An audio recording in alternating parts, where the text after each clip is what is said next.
Godbena pihala za svoje delovanje potrebuje kvalitetne inštrumente in glasbeno literaturo, kar pa je pogojeno s precejšnjimi stroški. Sredstva za svoje delovanje pridobiva iz javnih virov, kot tudi skozi različne oblike donacij in sponzorstev iz zasebnega sektorja. Tudi tokrat je društvo pod organizacijskim vodstvom predsednika Aleša Pučnika in umetniškim vodjo orkestra Iva Kacbeka izkoristilo priložnost in se zahvalilo vsem tistim organizacijam in posameznikom, ki so pomagali v preteklosti in na katere orkester računa tudi v bodoče. Danes pa torej po Skali. Seveda pa se med sponzorji in donatorji najde še kdo. Občina Slovenske Konjice, Center za kulturne pridobive Slovenske Konjice, Kostro, Menat d.o.o, zdravnik Jože Klačar, Ferdinand Marguč, Tekoma Draža vas, Grand Corporation založnik, Sadjarstvo in vinogradništvo založnik in kreativno pleme, ki je tiskalo plakate in programske lističe. Hvala vsem!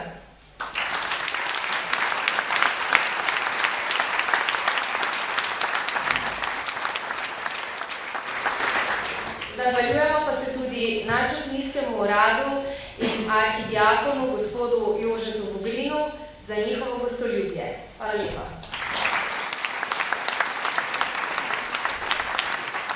V drugem delu se je orkester najprej predstavil z venčkom znanih slovenskih popevk, ki jih je v skladbo pod istim imenom združil pokojni glasbenik, skladatelj in dirigent, ki se včasih podpisoval s psevdonimi Jeff Conway in Simon Gale, največkrat pa tudi s pravim imenom Jože Privšek.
Koncert se je zaključil s tradicionalnimi božičnimi melodijami v skladbi A Swinkling Christmas, s katero je obiskovalcem koncerta orkester zaželel vesel božič in srečno novo leto 2010.